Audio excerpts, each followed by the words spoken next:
Ça faisait longtemps, là. Ça faisait longtemps. Ouais, Bien. On reprend les bonnes habitudes. Pablo travaille jamais. On va parler d'un sujet hautement important et qui n'est pas drôle du tout, donc Sans transition. sans transition. Non, ce qui se passe, je vous partir en fait de ce qui se passe à la frontière entre la Biélorussie et la Pologne, où il y a quand même maintenant plus de 3000 personnes, il y en a des nouveaux qui sont arrivés là ces derniers jours. Donc c'est des migrants qui viennent plutôt d'Afrique, des exilés en fait, qui sont arrivés en Biélorussie et maintenant qui veulent rentrer en Europe. C'est plutôt dans la zone syro-irakienne. Exactement. Non, mais oui, mais il y a aussi des gens qui viennent de la zone sahélienne. Et donc, ils arrivent dans cette zone-là. Il y a donc une crise humanitaire à cette frontière. Il y a déjà eu plusieurs personnes qui sont mortes. Le Monde disait qu'il y en avait eu plus de 15 maintenant, dont genre des adolescents, de froid. Et la question, c'est quelle réponse en fait politique la gauche peut apporter en fait à cette situation. On a vu que il y a les responsables politiques, notamment les candidats à la présidentielle, ont essayé de se positionner sur le sujet. Il y en a peu, en fait, il n'y en a aucun qui a dit on fait un pont humanitaire, il faut faire un pont humanitaire, il faut aller les chercher à tout prix. Yannick Jadot a dit on doit les accueillir en France. C'est le seul. Exactement, non, mais c'est pas mal, c'est notable. Exactement, mais les autres n'ont pas dit ça. Hein. Les autres ont dit non, mais c'est un problème politique entre la Biélorussie. Enfin, c'est dans un rapport, ça s'inscrit dans un rapport de force géopolitique entre la Russie et l'Union européenne, etc. On ne doit pas rentrer dans le jeu du gouvernement biélorusse qui utilise ça comme un levier, etc. Mais en tous les cas, ça pose une question, à mon avis, qui est importante parce qu'elle est clivante à gauche, hélas, c'est la question des migrations. Aujourd'hui, il y a plusieurs positions à gauche. Je ne sais pas exactement vous ce que vous en pensez, et c'est ce dont je voulais parler aujourd'hui. Est-ce que vous pensez que on a un devoir en fait d'accueil inconditionnel des réfugiés, c'est-à-dire des gens qui quittent leur pays pour toutes sortes de raisons, pour à la fois des raisons liées au réchauffement climatique, des raisons liées à des questions politiques ou des raisons économiques. Il me semble quand même que dans ce que tu as dit, on peut pas et on doit pas, y compris surtout quand on est défenseur de cette position de l'accueil inconditionnel, prendre la question sous cet angle. Évidemment que la question de la frontière aujourd'hui entre la Pologne et la Biélorussie s'inscrit dans une question de pression internationale. Certes, la question qui nous est posée, c'est pas tant d'en faire le constat que de savoir quelle solution on y apporte. Et se dire qu'aujourd'hui, cette situation de tension, elle est insurmontable au point qu'on n'est pas capable de trouver une solution humanitaire, d'abord humanitaire, avant même une question de droit, une solution humanitaire à cette question, c'est nier les enjeux qu'on a devant nous. Là, ils sont 4000, il y a déjà des morts. Demain, à l'aune du réchauffement climatique, des catastrophes, on en aura bien plus que 4000. Donc le sujet, c'est pas de se cristalliser sur ces 4000, c'est de se dire, aujourd'hui ça fait bientôt 10 ans, 15 ans, que cette question migratoire aux frontières de l'Europe, elle est lancinante. Quelle solution on y trouve? Quelle solution pour aujourd'hui, pour faire face à des crises ponctuelles, y compris quand on est pris en otage par des puissances étrangères qui veulent faire pression de manière différente pour avoir des choses qui n'ont absolument rien à voir avec les migrants, et quelle solution on envisage pour construire l'avenir de l'accueil. Parce qu'il y a une question d'avenir de l'accueil. Voilà, les gens ils vont pas rester chez eux à crever la dalle au fin fond du Sahel pendant que nous on va cramer du carbone à tout va. Je veux dire, ça va pas arriver en fait. Quelle solution? Quelle solution? Moi, je pense que là, évidemment, il y a une question de corridor humanitaire, il y a une question de prise en charge d'urgence, il y a une question de position de principe vis-à-vis de l'Europe qui est de refuser de monter des murs, juste parce qu'en fait, ça ne nous a jamais réussi et on devrait le savoir mieux que personne. La question qui se pose après, par rapport à ce qui existe dans le droit européen, c'est de revenir sur les règles de Dublin. C'est pas le premier point d'accueil qui doit être celui qui assume toute la charge des migrants, ça n'a aucun sens. Ça veut dire que si t'as l'île la plus proche de la côte d'où partent les gens, t'es le premier qui prend tout. Ça n'a pas de sens. Et c'est pareil pour des pays de l'Est qui sont parfois fragiles et qui prendraient la migration par voie terrestre de plein fouet. Donc la question, c'est évidemment de revenir sur les critères de Dublin et après de se poser la question, là encore, de comment on va intégrer cette population à notre population. Et je veux dire, ça n'a rien à ce stade, ça n'a rien d'insurmontable. On s'en parlera s'ils sont 10, 20, 30 millions. Comment tu mets en place un corridor humanitaire? On est en Pologne et en Biélorussie. On fait comment? Eux, ils en veulent pas. Hein. On envoie des avions là-bas sans leur demander leur avis. Alors aujourd'hui, moi je prétends pas avoir la solution technique sur le papier. Je pense qu'aujourd'hui, le problème, c'est pas de savoir si la Biélorussie veut bien laisser passer les Gugus de son côté. La Biélorussie n'a aucun problème à laisser passer les Gugus qui sont de son côté. C'est que la Pologne ne veut pas recevoir ceux qui attendent et être le premier point d'entrée. Donc la question qui peut se poser pour nous à ce moment précis, c'est effectivement de mettre en place ce corridor humanitaire qui, à mon avis, techniquement ne pose pas de grandes difficultés. La question qu'il pose pour la suite, c'est qu'effectivement, dans une période d'instabilité croissante où il va y avoir de plus en plus de migration, quand tu ouvres une brèche, parce qu'à un moment donné, tu fais un certains appellent ça un appel d'air et c'est pas le terme que j'ai envie d'employer, mais qu'à un moment donné, tu fais un point d'accueil, évidemment, les gens vont venir se presser à cet endroit-là. Je veux dire, aujourd'hui, ils mettent leur vie en danger au milieu de la Méditerranée. Donc, la question qui se pose, c'est comment, après, on envisage une structure qui est capable d'accueillir au niveau européen et dans nos sociétés. Bah, non, mais déjà sur ce que tu as dit sur Dublin, moi je suis d'accord, je signe. Si la question c'est est-ce qu'on doit les accueillir, est-ce qu'on peut, je dirais il faut faire tout pour. Donc oui, tu vois, genre vraiment ils sont 4000. Je pense que même on peut discuter avec d'autres pays, genre l'Allemagne, l'Espagne, à 3, genre ça peut très bien, enfin 4000 personnes c'est rien du tout. La question c'est comment on fait, donc tu disais pratiquement, j'en sais rien, mais il faut discuter avec les autorités locales. Je suis sûr que si tu leur dis je les prends, personne va te dire non, non, on les prend pas, etc. Donc la question c'est cette question de faire pression sur les gouvernements à travers cette question, c'est l'Europe qui s'est mise dans cette situation, notamment par l'accord de la honte qu'elle a fait avec la Turquie. Quand elle a commencé à faire un accord en disant à la Turquie gardez vos Syriens dans des camps dégueulasses, genre sur des kilomètres et on vous paye genre un peu le coût humanitaire entre guillemets, donc de matériel, d'installation, etc.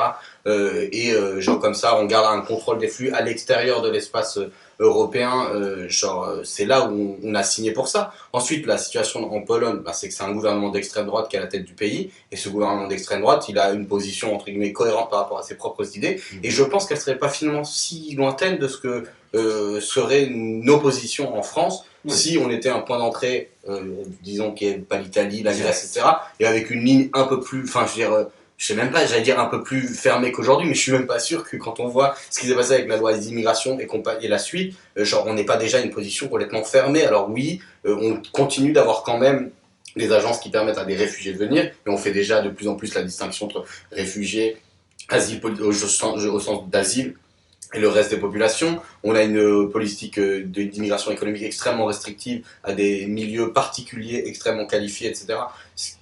Voilà, donc oui, je pense qu'on peut accueillir 4000 personnes, 40 000 personnes, oui, beaucoup plus. Enfin, on a largement les capacités. Par contre, derrière, je pense que... La question, c'était la question du discours, en fait.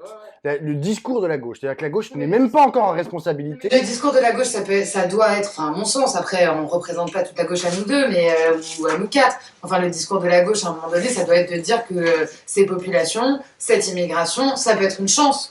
Je veux dire, et c'est pas que pour nous. Je veux dire, comment il s'appelle le président du Modem, là, celui qui est grand gouverneur au plan?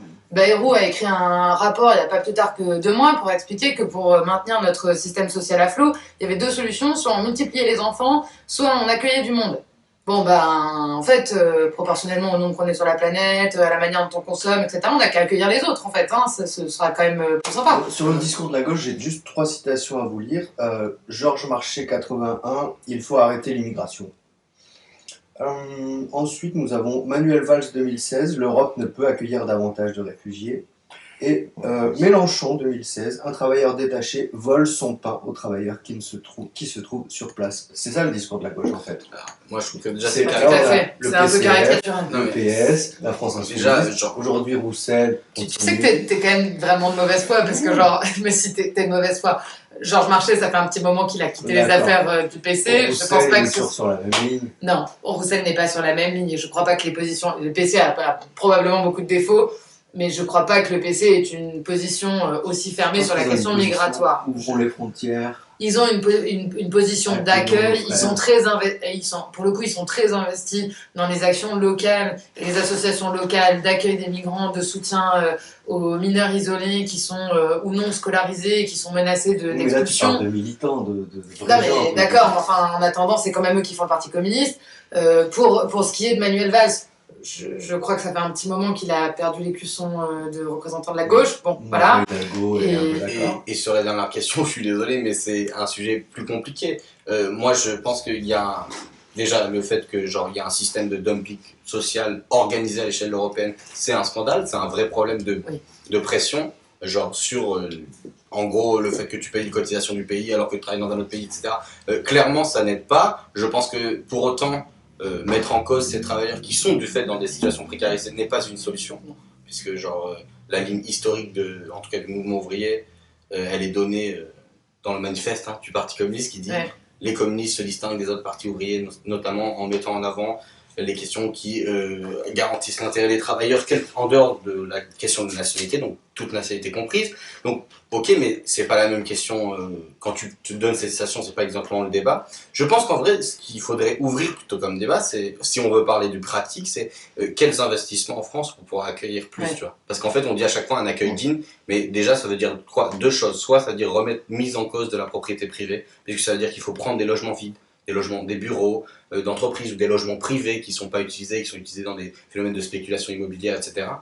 Et je me rappelle, je sais plus, je crois que c'était Cécile Duflot qui avait proposé de les mettre dans des églises, ça avait fait crier la moitié de la France réac, alors qu'en fait, tu vois, genre en bon chrétien, on devrait plutôt accueillir son prochain, ça avait fait délirer, mais enfin, tu vois, il y a vraiment une question à ouvrir là-dessus, tu vois, et en disant ensuite des programmes, je veux dire...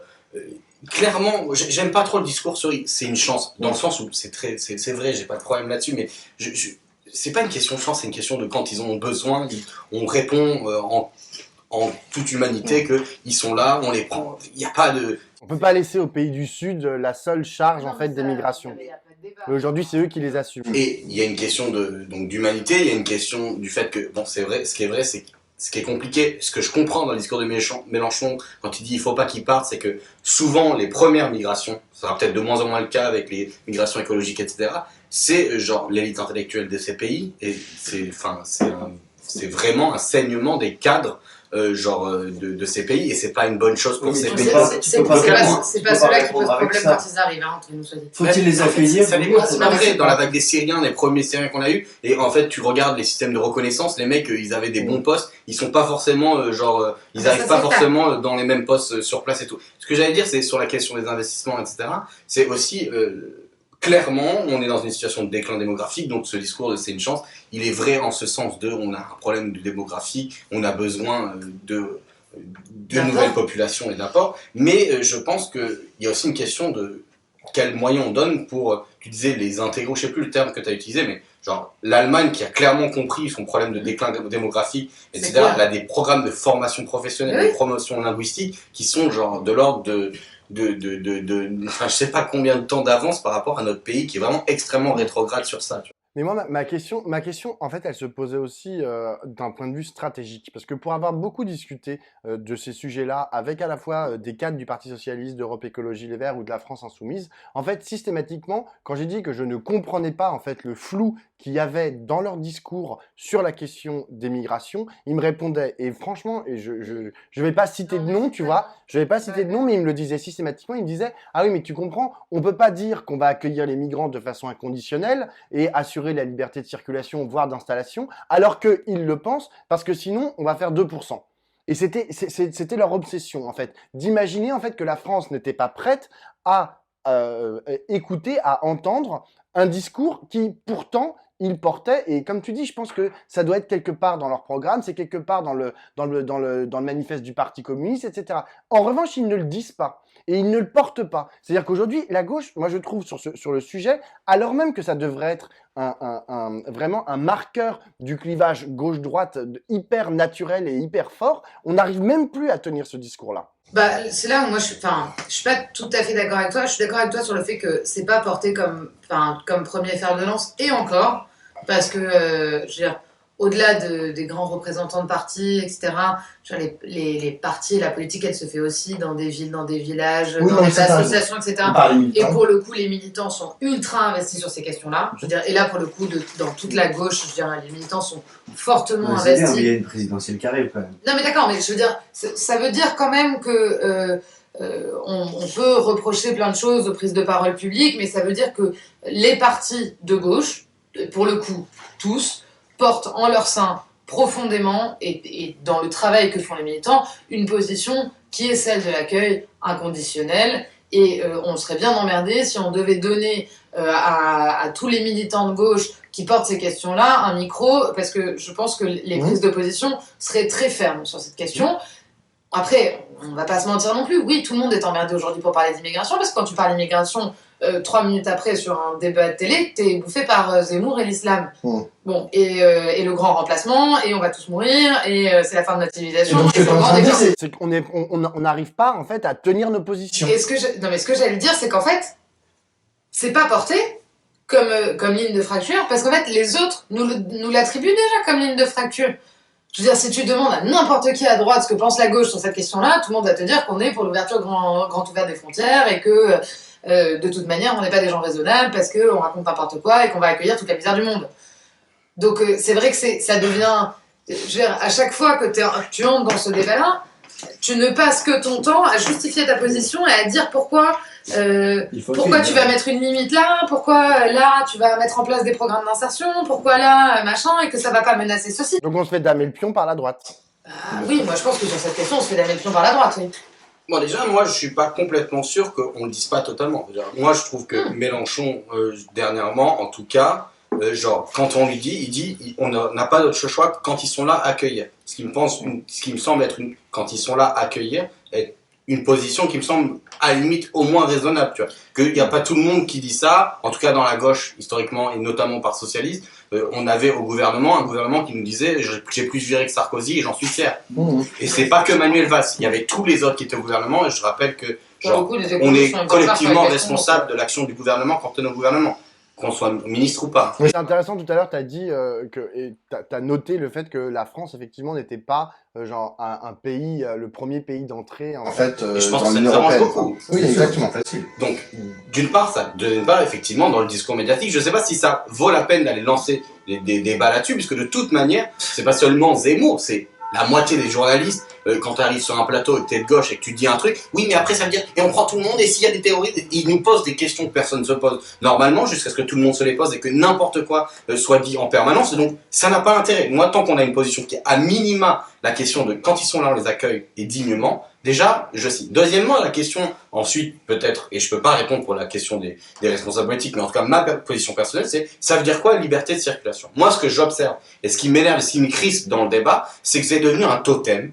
ok, de pureté idéologique chez certains à gauche. Liberté de circulation, d'installation, et c'est comme ça, on a tout dit. En fait, c'est très facile, et c'est une position qui ne veut rien dire. La liberté de circulation, c'est 2 textes, ok, il y a la convention, la déclaration universelle des droits de l'homme de 48, ok, qui n'a absolument aucune valeur juridique, déjà, hein, je le tiens, et qui a été écrit dans l'emphase qu'ont toujours les libéraux pour déclarer des droits, mais jamais les appliquer en général. Et puis donc il y a l'article, je l'avais noté, l'article 2 du protocole additionnel de la Convention européenne des droits de l'homme. Bon, et qu'est-ce que ça veut dire? Si c'est dire les gens ont le droit de quitter leur pays, La façon dont tu parles de la Convention européenne des droits de l'homme, c'est... Non, mais parce que dans le débat, c'est... Oui, il y a les molos quand même, tu vois. Non, mais Ça pique un peu, mais ce que je veux dire là-dessus, c'est que est-ce que il s'agit de dire droit de quitter son pays, de s'installer dans un autre, moi je signe. La question c'est juste en fait, est-ce que déclarer un grand principe comme ça, abstrait, liberté de circulation, etc., ça veut dire quelque chose dans un monde qui est réel, c'est-à-dire qu'il y a des différences. Moi je suis pas sûr que je suis pour totalement la liberté de circulation. Je pense que par exemple les rapports qu'on a nous quand on circule dans le monde, en tant qu'expatrié, en tant que présence touristique de masse qui vient détruire des sites naturels dans un certain nombre de pays, etc.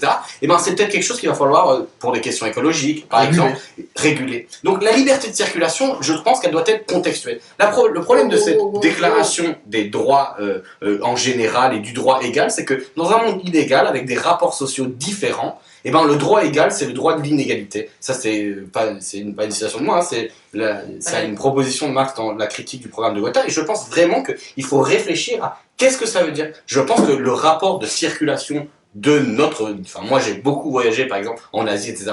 Genre, c'est un privilège. J'ai vécu comme un expatrié, donc pas trop dans ces milieux, mais genre au Moyen-Orient. Et j'ai déjà vu le milieu expatrié recourir dans son coin, etc. Et nous, on est des expatriés, on n'est pas des immigrés. Donc on voit bien qu'il y a un rapport social derrière ces questions de circulation. Et donc déclarer des droits comme ça, par principe, ce qui permet ensuite à certains dans le débat de dire, tant que t'es pas sur cette position, en gros, genre tes soins, rouge, brun, ce truc, ça n'a pas d'intérêt. Moi, ce que je veux, c'est qu'on discute concrètement. Quelle circulation on autorise, en termes écologiques, en termes politiques, comment on accueille, et sur ça, c'est ce que je disais dès le départ. S'il s'agit de dire on doit quitter un pays, quelle que soit la raison, et pouvoir être accueilli dignement, ça, c'est une question, voilà, de solidarité internationaliste, et pour moi, je signe aussi. Attends, juste, après je te donne la parole, mais juste la Convention européenne des droits de l'homme et la question de la liberté de circulation dans la Convention européenne des droits de l'homme, c'est pas pour les touristes, hein. C'est pas eux, en fait, qui la revendiquent, hein. C'est pas genre, tiens, j'ai envie d'aller au Japon, ou j'ai envie d'aller en Birmanie alors qu'on n'a pas le droit d'y aller, je vais aller saisir la CEDH. Ils en ont rien à foutre, enfin, ça n'a aucun intérêt. C'est pour des gens, c'est pas pour ces raisons-là, en fait, que cette convention est invoquée. D'ailleurs,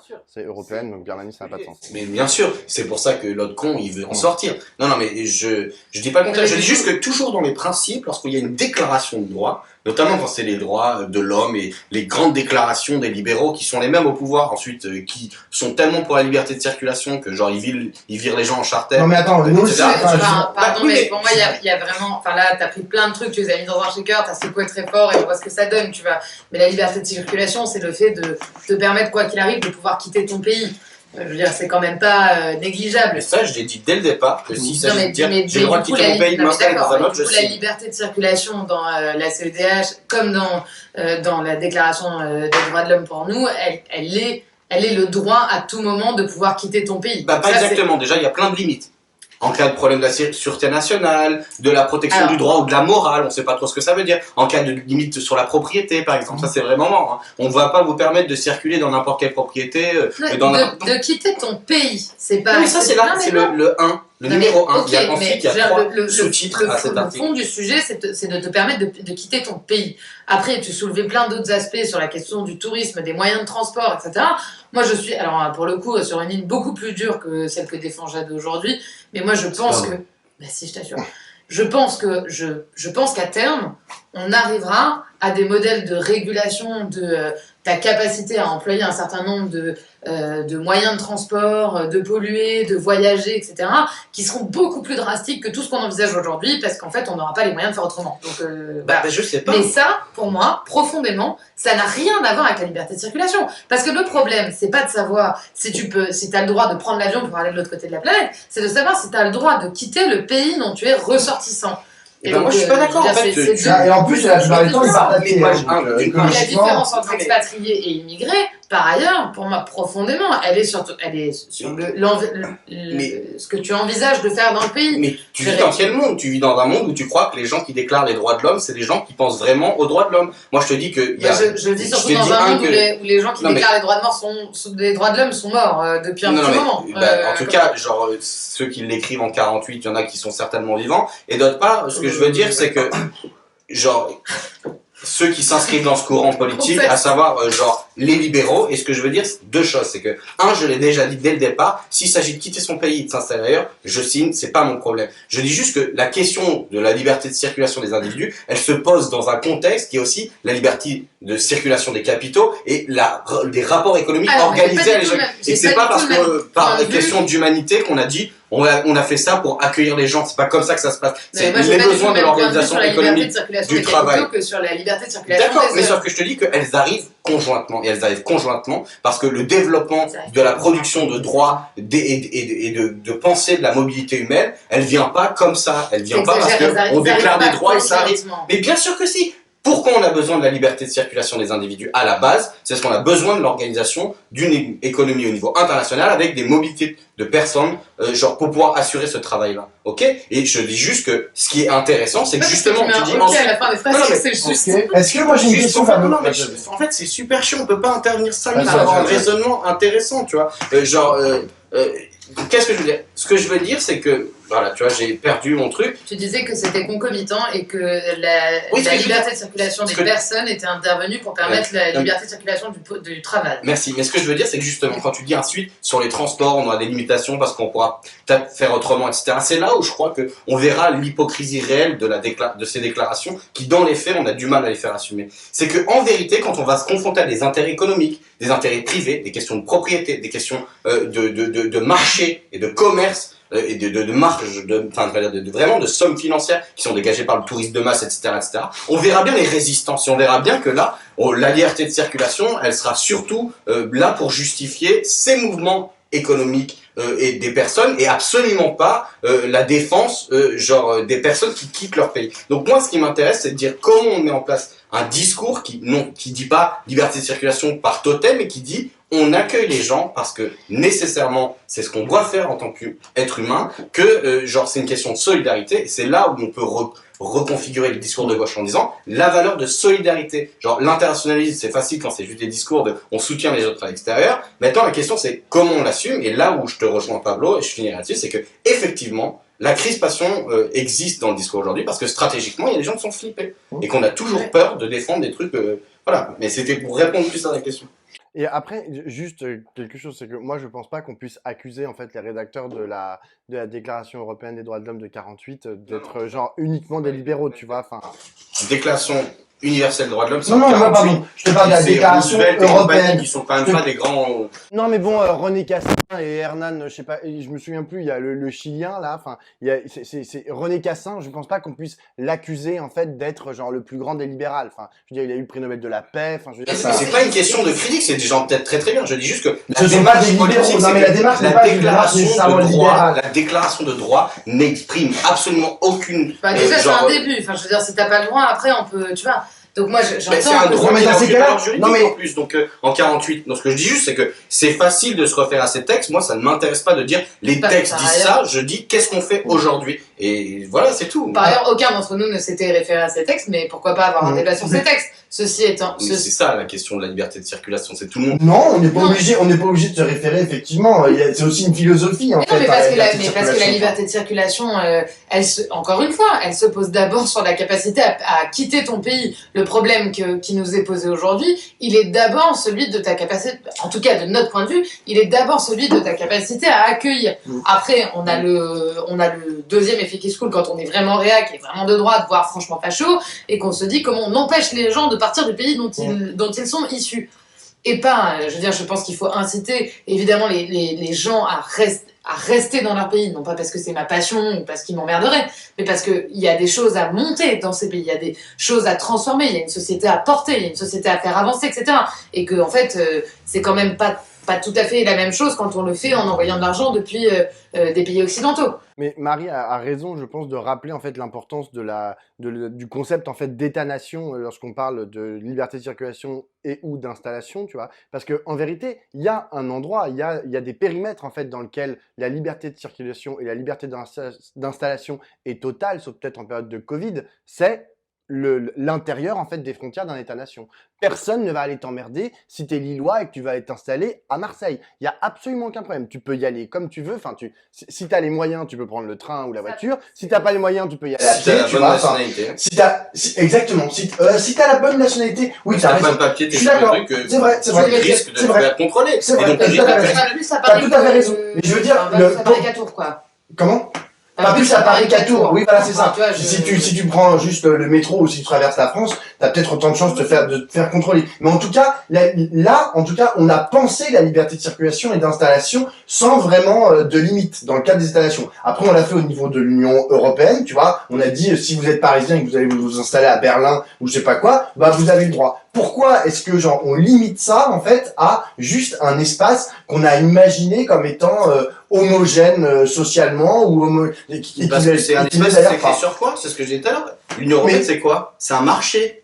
Oui, c'est la seule raison qu'on l'a autorisé dans l'Union européenne, c'est un marché. Et du coup, il y a derrière alors après on pense les étudiants effectivement parce qu'il faut augmenter le niveau de qualification parce qu'on a un niveau économique de développement qui demande des hautes qualifications. Donc on le fait aussi pour les trucs mais c'est la seule raison. D'ailleurs le développement des déplacements à l'intérieur du pays genre se fait avec le développement de la marché. C'est très intéressant. Tu regardes la fin du Moyen-Âge, ok, les premiers développements de population qui sont pas installés dans les cadres en gros des ordres qu'il y avait, les ordres économiques, etc. Les premiers vagabonds, et tout un discours d'ailleurs sur le risque de ces populations qui se déplacent parce qu'ils sont pas encastrés dans l'endroit où ils devraient être dans la société. Et alors là, on parle de l'insécurité de ces gens-là, etc. Là, à l'époque, on parle pas d'immigration extra-européenne ou quoi, hein, on parle des Français à l'intérieur. Donc c'est toujours intéressant de voir que c'est toujours lié à ces questions. C'est genre développement des activités économiques, des besoins, etc. Et bien sûr qu'ensuite c'est revendiqué aussi comme un droit politique par des individus, et notamment parce qu'on pense que c'est genre ça fait partie de l'émancipation de pouvoir visiter, aller ailleurs et des pratiques. Mais ce que je remarque d'ailleurs, c'est que ce droit politique est revendiqué, il est possible à partir d'une certaine position sociale, et d'ailleurs au niveau mondial c'est la nôtre, et pas celle de ceux qui partent par la misère, par les raisons écologiques. Donc je dis juste que bon voilà. Facilement. Aussi facilement. Dernière question, c'est...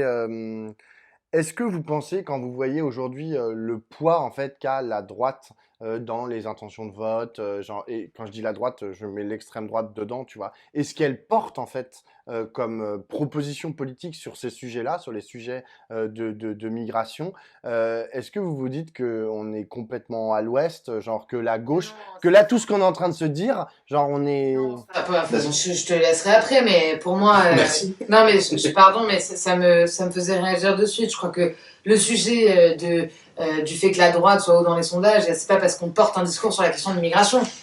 C'est parce que la droite... Non, moi je disais plutôt qu'on est complètement à l'ouest en fait, que genre peut-être une majorité de Français et de Françaises sont xénophobes. Je pense qu'une majorité de Français et de Françaises ne sont pas xénophobes. Je pense qu'une majorité de Français et de Françaises aujourd'hui flippent de leur avenir, pour des bonnes ou des mauvaises raisons. Pour des raisons qui nous semblent légitimes ou illégitimes. C'est pas le problème, objectives ou non.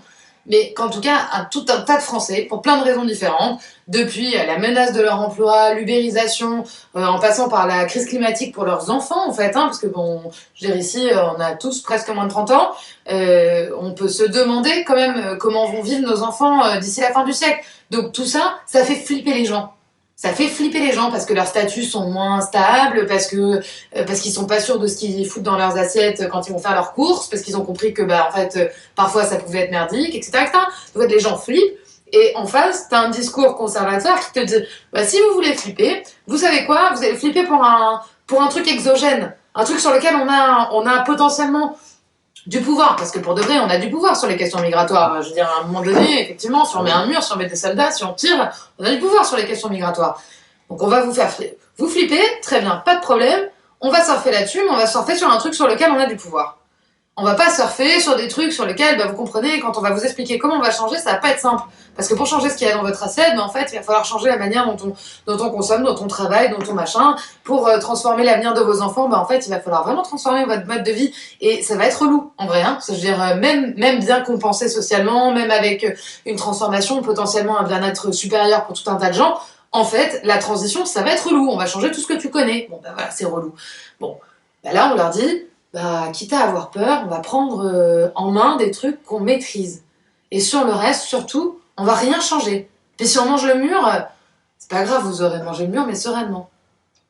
Et donc je crois pas que ce soit la question de notre position sur les questions migratoires qui soit aujourd'hui négative pour les candidats de gauche. Je crois que la question migratoire, agitée comme un fanion avec la question identitaire par les candidats de droite, c'est parce que c'est pour eux un moyen de surfer. C'est pas notre position qui est un moyen d'être dégradé. C'est juste que pour les autres, c'est un plus. Là où pour nous, je pense que pour plein de gens à gauche, c'est un acquis en fait. Voilà, c'est un acquis. Alors après, chacun peut se questionner, mais ça reste marginal. Je pense qu'effectivement, dans le sens de ce que tu viens de dire, le poids idéologique de cette question, l'immigration, en tout cas, ou l'insécurité culturelle, si on veut une appellation qui reprend un peu toutes ces questions, il est très fort à droite pour une raison, c'est que c'est une des modalités fondamentales de leur alliance de classe.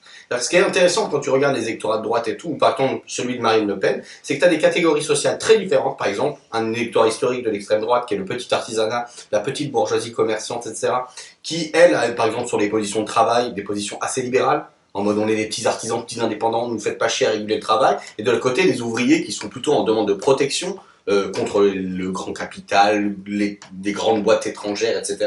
Un rapport au capitalisme mondialisé et qui sont peur pour leur emploi. Et ces gens-là, ils ont des positions très différentes sur les demandes sociales qu'ils ont, mais ce qui les rassemble, pour utiliser le terme un peu de Laclos, la chaîne d'équivalence qui va faire le lien commun, c'est clairement la xénophobie.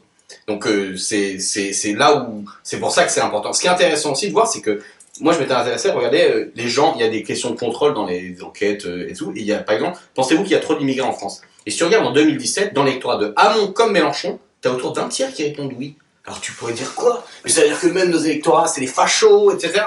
Et en fait, ce qu'ils regardent quand même derrière, c'est que s'ils classent l'ordre des priorités pour eux, ils mettent l'immigration en 10 et les services sociaux, les services publics et les salaires en 1. Et donc, si tu veux, tu peux avoir un sentiment en répondant la même question avec un ordre d'importance sur le plan personnel qui est extrêmement différent. Je dis pas que ça veut pas dire quelque chose de l'époque, d'un rapport qui, genre, que la gauche n'est pas une frontière idéologique contre la xénophobie, bien au contraire. Mais je veux dire que quand même, déjà, il faut aussi regarder ce rapport qui est différencié à ce niveau-là. Et ça, c'est important. Ensuite, sur ces questions-là, je pense que, voilà, si on a vu ces biais-là et tout, je pense que, vu l'envenimement du débat, c'est clair qu'on va être mis en procès, en illégitimité, pendant encore longtemps sur cette question. Et je pense que là, du coup, pour conclure là-dessus, c'est de dire, il faut pas oublier qui a la responsabilité. Ce que je trouve dernièrement qu'on voyait souvent, c'est l'idée de dire c'est le petit peuple qui est un peu un peuple de fachos, les bofs ou les Américains disent les white trash. Donc un peu, on dirait les pecnos du périurbain. Mais il faut faire attention, la responsabilité vient de la classe dirigeante, de la bourgeoisie. Qui sont les gens au pouvoir qui ont fait péter les digues les unes après les autres? Qui fait partie des gens qui ont qui ont récupéré une à une les positions d'extrême droite? C'est la droite, c'est le Parti socialiste, etc. Et donc il faut se rappeler ça, je pense qu'on dirait, c'est là où on a une difficulté, c'est qu'en partie, ce discours il est accompagné, et là je pense qu'il y a deux phénomènes qui le montrent, c'est même peut-être le même phénomène, c'est le poids de Bolloré dans la campagne qui a montré Zemmour, et le fait que Zemmour, par exemple, il est très fort chez les gens extrêmement diplômés, des cadres, etc., qui sont dans des théories pourtant ultra complotistes. Donc montrer que, bon, s'il y a une partie des gens qui sont prêts à foutre dehors les autres, ou ceux qui sont pas considérés comme des bons Français, etc., ça vient pas forcément d'instinct venimeux que du peuple. En tout cas, qu'il y a un jeu de recomposition. Pas que de la ruralité, là aussi, hein, pas que de la ruralité et du périurbain. Je veux dire, alors certes, hein, les dernières, pour prendre un exemple que je connais bien et qui n'a pas été très favorable, mais les dernières régionales, même avec un taux de participation très faible, l'Occitanie voit arriver Carole Delga à 58%, l'Aquitaine, très en tête. Je veux dire, je suis pas socialiste, moi j'étais écolo, Delga c'est pas la plus à gauche, on peut pas dire qu'on va passer des week-ends ensemble, bref. Mais néanmoins, dans ces territoires qui sont fortement ruraux, comparé à plein d'autres en fait, où la droite peut arriver très en tête, dans ces territoires qui sont fortement ruraux, on arrive avec un discours progressiste en tête. Qui est pas... Carole Delga, elle parle pas... Alors elle a beaucoup de défauts, vraiment beaucoup de défauts, mais je veux dire, elle a pas un discours de droite sur l'immigration, elle en a pas sur l'immigration. Donc si on lui demande, on dirait que c'est pas progressiste. Hein. Peut-être, mais en attendant, je veux dire, moi, dans les Hautes-Pyrénées, en fait, Carole Delga, elle passe pour quelqu'un de progressiste, parce que personne ne s'intéresse vraiment très précisément à ce qu'elle raconte. Mais, je veux dire, parce que les gens le pensent avec une bienveillance, tu vois, historique de gauche. Bon, donc ce que je veux dire par là, et c'est en ça que je... Alors, peut-être, ceci étant dit, c'est en ça que je voulais rejoindre ton propos, parce que je pense que c'est très important pour la lecture qu'on va avoir maintenant, pour les mois et les quelques années à venir. Ça n'est pas que la ruralité ou le périurbain de beauf qui vote à droite et à l'extrême droite et qui est complotiste. C'est pas vrai.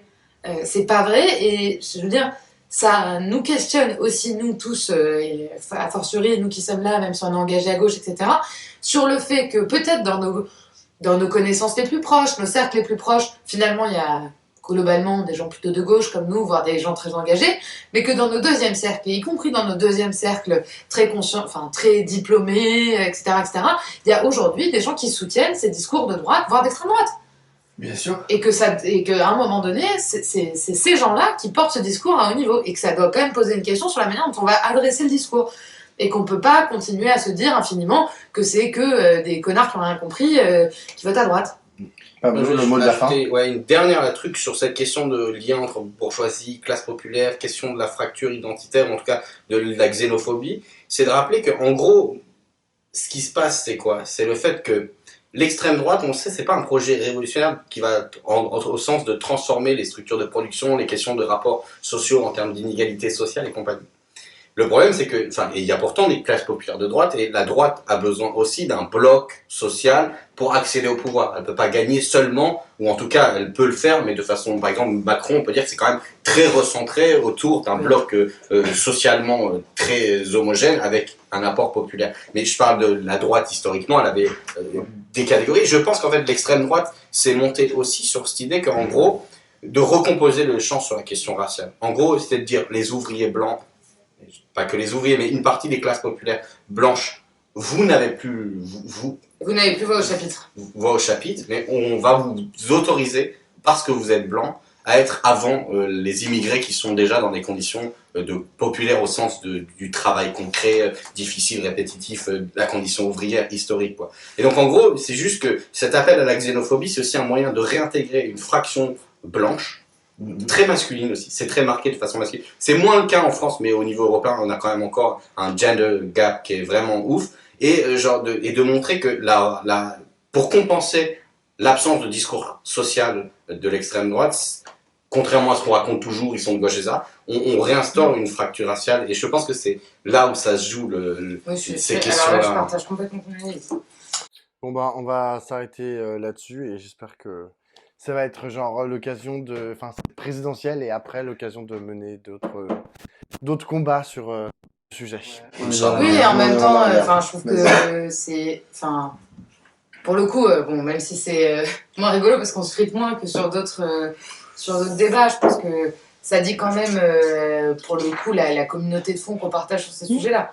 Donc la présidentielle, je sais pas, parce que fond, on trouve toujours un moyen de se foutre sur la gueule, mais je pense que cette question-là, à gauche, elle est ancrée. La question, c'est comment, après, demain... Moi, je ne connais pas parler de Montebourg, quand même. Oui, mais justement, c'est pour ça que tu t'allais dire ancré, pour cliquer juste pour la fin. Moi, je ne fais confiance à personne, du Parti Socialiste, au sens large du terme, sur ces questions. Moi, je crois que Mélenchon compris. Bah, en tout cas, je pense avoir eu des positions qui allaient un peu plus loin que lui ce soir sur ces questions, tu vois. Moi, je crois quand même. Alors, c'est peut-être une forme de naïveté, mais quand même, je crois que c'est probablement l'un des aspects les plus permanents aujourd'hui entre les personnes qui se revendiquent de gauche. Ouais, mais c'est intéressant que t'as fait une différence en fait entre les militants et les représentants et les leaders. Ils ne portent pas les mêmes discours sur ce sujet-là. Tu disais un mot de Montebourg, c'est pas neutre que les jeunes avec Montebourg, dont je ne sais rien, parce qu'en fait je ne les connais pas, donc je n'ai même pas lu le communiqué en entier, mais que les jeunes avec Montebourg se désolidarisent à ce moment-là. Parce que je crois profondément que même si c'est pas toujours porté comme un intendard, même s'il y a eu des traîtres à la cause, etc., globalement, aujourd'hui, je pense que c'est un marqueur. Cette question d'humanisme et en tout cas de respect des droits de l'homme et donc de nécessité de la dignité, etc., je pense qu'à des degrés différents et qu'on peut ne pas faire confiance à plein de gens, etc., mais je pense que honnêtement, pour les gens qui se revendiquent de gauche, c'est un marqueur important. Je sais pas, mais en tout cas, contre les partis socialistes et les Verts et le gouvernement sous Hollande, on leur a pas fait confiance pour pouvoir ne pas virer les gens. Hein. Non, mais il a pas tort, il a raison. Historiquement, tous les gouvernements socialistes, tu regardes déjà dans les années 80, ils ont régularisé plein de gens. Alors on dit, ah c'est super, mais si tu regardes derrière, il y a des grèves d'ouvriers immigrés, ils les appellent des partisans de la révolution iranienne. Mais du coup, ça veut dire tous les gouvernements.